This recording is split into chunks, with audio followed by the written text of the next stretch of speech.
நிலக்கோட்டையில் செயல்படாத மீட்டருக்கு 805 ரூபாய் மின்கட்டணம் செலுத்த சொன்னதால் உரிமையாளர் அதிர்ச்சியடைந்துள்ளார். திண்டுக்கல் மாவட்டம் நிலக்கோட்டை அருகே நூந்தலாபுரம் கிராமத்தில் அழகர் என்பவரின் வீட்டில் கடந்த 2 மாதமாக மின்சார மீட்டர் செயல்படவில்லை. இந்நிலையில் மின்வாரியத்திடம் இருந்து 805 ரூபாய் கட்டணம் செலுத்த உத்தரவிடப்பட்டது. இதை கேட்டு அதிர்ச்சியடைந்த வீட்டின் உரிமையாளர்கள் மின்வாரிய அதிகாரிகளிடம் முறையிட்டுள்ளனர்.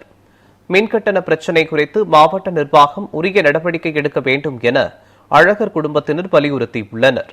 என்னுடைய வீட்டில் கடந்த ஒரு 6 மாசமா நான் பில்லு எதுவுமே கட்டவே இல்லை. 100 யூனிட் ஃப்ரீல 2 மாசம் ஃப்ரீயா போயிட்டு இருந்துச்சு. இந்த மாசம் பில்லு 809 ரூபா பில்லு போட்டிருக்காங்க.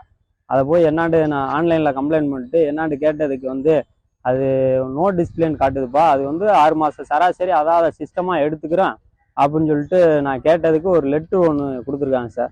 இதுதான் அவங்க கொடுத்தது. நான் கேட்டதுக்கு சரியான பதில் சொல்ல மாட்டாங்க. ஏய், நீ சொல்றது 200% உண்மைப்பா, நீ கிளம்புப்பா, இதுதான்ப்பா இது, நீ பில்லு கட்ட முடிஞ்சா கட்டு, இல்லைன்னா போ, நான் இது ஆர்எஸ் இருப்பாரு, ஆர்எஸ் கட்டுவாரு அப்படின்னு சொல்றாங்க சார். நானும் ஆன்லைன்ல கம்ப்ளைண்ட் பண்ணேன், அவங்களுக்கு எனக்கு சரியான பதில் தரல. இதுக்கு என்ன தீர்வு என்னன்றது எனக்கு தெரியலைங்க சார்.